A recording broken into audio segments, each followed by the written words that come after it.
Hey there, how's it going? Today I just wanted to do a quick wrap up of 2022 and talk about my 2023 goals, because this channel started when I first shared what my 2022 fishing goals were. That was really the beginning of this. And then a few weeks later, people started following along. So all of the success that I had in my corporate career, I don't think it would have been possible without having sort of defined goals. And I think it's also important to have defined goals on things that you just enjoy doing, because otherwise it's easy just to go to work all the time, right? You know, in America, on average, each of us has at least 1 week of vacation that goes unused, which is absolutely insane in my mind. I was never in that camp. I took my, weeks of vacation every single year. But with that in mind, I started this channel as a way to not work too much on my eBay business, right? I wanted to make sure that I didn't get completely consumed by this new thing that I was doing to make money. And so I set the goal to go fishing on average once per week, which was 52 times. Where I ended up was I actually did 64 trips. And there might be a few more of those that I didn't do videos on and I just sort of lost track of. Because, once I got through May, it was clear that I was going to hit my 52, and I didn't track it as close as I did. But I know I went out at least 64 times. And in those 64 trips, to me, probably the biggest surprise was I actually caught 12 personal bests. Now, some of that was due to the fact I just went fishing a lot more, but some of it was due to the fact of using bait finesse equipment. So those PBs, rainbow trout, I broke that 3 times over the course of the year, which was pretty incredible. I think the first one was in March, and then the next 2 were in May. I caught my first golden rainbow, and it was a pretty decent fish, so that ended up being a PB. Had a PB brook trout. I had 2 PBs on wild brook trouts, and I sort of count those as different because stocked versus just native fish. Crappie, I had at least 2 PBs, and I should have gone back and checked the videos to see in the sequence of when I caught a couple big ones. There might have been 3 there, but I'm just counting it as 2. Had the big largemouth bass in the fast-flowing water that was just a complete surprise catch. I was fishing for smallmouth and then pulled out this 22-inch largemouth bass. It was just incredible. And on light bait finesse gear, I'd actually taken out the Daiwa Silver Creek to say, well, let's see how it handles bass, because I've been doing so good with trout, and it ended up catching that large bass. So that was cool. And then there was a couple other sort of weird ones. I had the white sucker on the crankbait in the fall, and then creek chub. I'd never caught a creek chub I always caught shiners growing up. We didn't have creek chubs where I was, or at least not where I fished. So I caught a ton of creek chubs this year, and I caught a couple pretty big ones. That's sort of, maybe that 12th one doesn't count. But hey, some people fish for chubs. I think actually in Europe, certain types of chubs are very popular as well. So anyway, so that was a bit of a surprise. As the year went on, I really thought maybe I'd catch my first northern pike, and that would be a PB. And in previous years, I thought I was starting to get some rock bass figured out, and I was catching some pretty nice size ones, but I didn't catch a single sizable rock bass all year. So, maybe that'll be something that I look for next year. So when we talk about successes, YouTube, I really essentially started my channel. I've been on YouTube for a while, but I never really had a channel that did much. So I went from 37 subscribers to 835 from sometime in early February until the end of the year.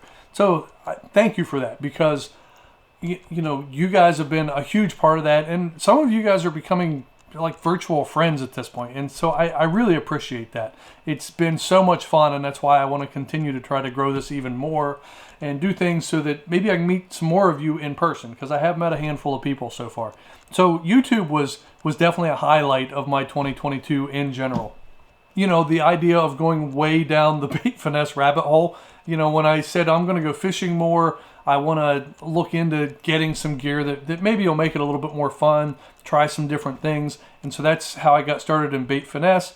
And at this point, it's like everything is bait finesse to me. I don't want to pick up the fly rod. I don't want to use a spinning rod.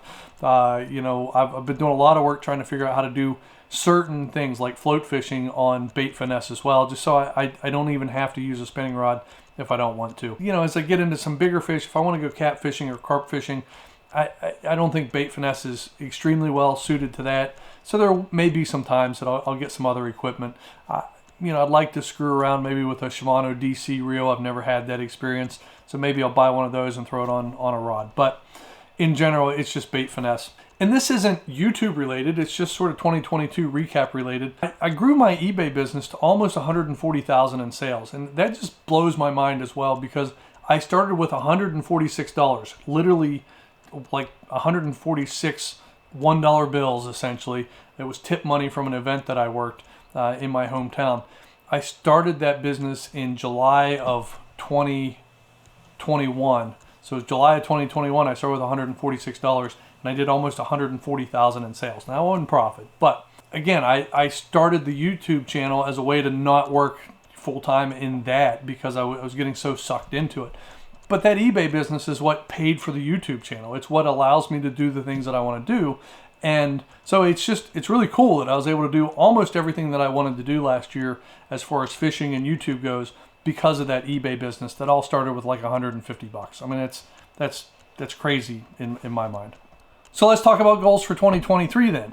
I'm going to stick with that 52 trip fishing goal. And here's the main reason why. I'm probably not going to do the May fishing challenge again this year. I want to get out a bunch in May, but I want to get out more consistently a lot of weeks. And in fact, I thought about setting that goal more like 75, but I'm going to leave it at 52 that's probably the biggest one. I'm not going to have that month of fishing. You know, that May fishing challenge was 1/3 of my fishing trips. And I don't want to say I was burnt out, but I had to do a lot of catch up with the eBay business and around the house and other things after basically fishing every day in May. So I'm not going to do that again. But again, I do want to get out on average once per week. And I think it'll be more than that, but I'm definitely going to hold myself to that 52. And maybe I'll say there's a stretch goal of 75 or something like that, so that we go out more than we did last year. A second goal is I want to have 3 BFS focused retreats. The first one is in March coming up, and I'll have a link down in the description for that. And then maybe in the summertime, maybe do something in Montana.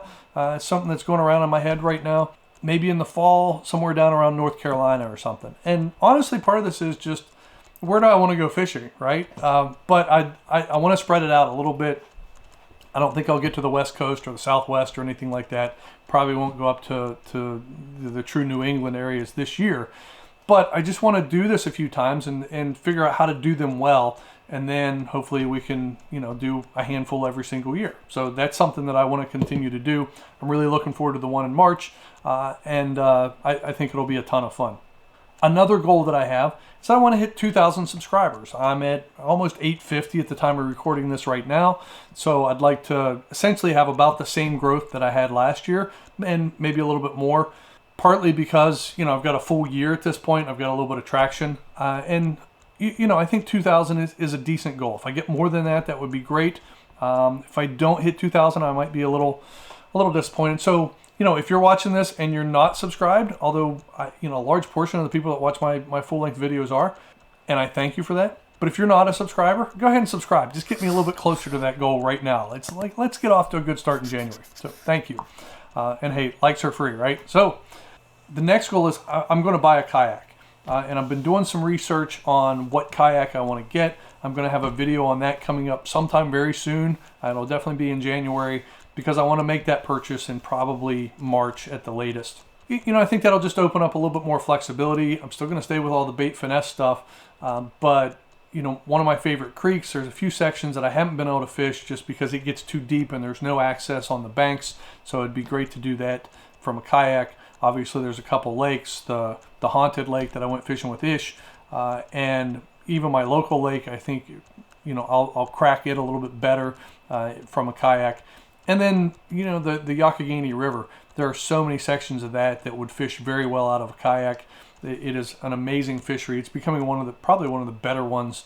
It's definitely one of the better ones in the state. It might be becoming one of the better fisheries in the country, quite frankly, with the variety of fish that are in there between, trophy walleye, trophy trout, and trophy smallmouth bass. I mean, it's really becoming this amazing fishery. So I do want to spend more time on the Yough next year, and I think a kayak will be a big part of that. As far as fish catches go, I'm not going to get 12 PBs next year. I don't see that as happening. If it does, that would be freaking awesome. But I'm not going to do that. This isn't a specific goal, but I think if I spend more time on the Yacht, I will get my PB Brown trout this year. You know, my PB Brown is much smaller than my PB Rainbow at this point. And so I do hope that I can catch a PB Brown, but I'm not setting that as a specific goal. But what I do want to do is I want to catch my first pike and my first pickerel. And I know there are places that I can do that. One of them is definitely much easier to do out of a kayak as well. So that's probably like my biggest fish species goals is a pike and a pickerel this year. Probably the biggest goal is ultimately I want to hit around $3,000 in revenue a month from all fishing sources, not just YouTube. If I can do that, then I can consider stopping my eBay business because I'll have more time to then grow the fishing revenue. The main sources of that, you know, you may be thinking like, oh, okay, you got 850 subscribers. How are you going to get $3,000 a month? Well, so the main sources would be affiliate links, and it's nowhere near that at this point, but it's starting to gain traction. YouTube, you know, I don't know what the monetization is going to be, but it's probably only going to be $200 to $500 a month. But hey, that's part of it, right? It's all pieces of a puzzle. There's the Patreon that I've set up, then the fishing retreats. You know, the fishing retreats this year might be a bigger part of the revenue in general. It depends on how big they grow. I mean, like I said, I need about 10 people just to break even. And if we get to 20, then I make a little bit of money. So, you know, we'll see how that goes. So if you are thinking that you're like, well, you're crazy, you're not going to get to 3,000 a month. That's fine. I mean, I'll accept the challenge. But if you're a YouTuber yourself, and you're like, well, I wish I could do that, or I want to grow, you know, you got to have a goal. It's like I said in the beginning, you're not going to hit these big targets if you don't have a stretch goal. But one of the ways that I'm going to do that is through podcasting, and I'm going to try to be a guest on at least 50 podcasts this year. So that's sort of the last of my goals. So if you are a fishing YouTuber or you want to be one, you know, even just to maybe make a little bit of extra cash and support your fishing addiction, I'm starting a Patreon group for fishing YouTubers. Here's the idea, is that together we can all grow more quickly. There's a phrase out there that says a rising tide lifts all ships. I'm going to do that. That's how I'm going to grow faster, is that I'm going to collaborate with a handful of people, both local YouTubers, other people that I'm trying to create connections with, but this group of people in the Patreon group. I'm going to limit it to 100 people, which again, sounds crazy, but I really think that there are 100 people out there that want to grow on YouTube. It's going to be $25 a month as a founding member. It's going to be 100% focused on fishing YouTubers and growing your channels. I will have the link in the description. And if you really want to know more about it, you can just check out this. It'll be over here. Check out this video over here. Those are my fishing related goals for 2023. I want to know what your main goals are for 2023 as well. And again, if you want to know more about the Fishing YouTubers Mastermind, check out this video. Check out the link in the description, or just shoot me an email. That's also down below. Thanks for watching, and I'll see you next time.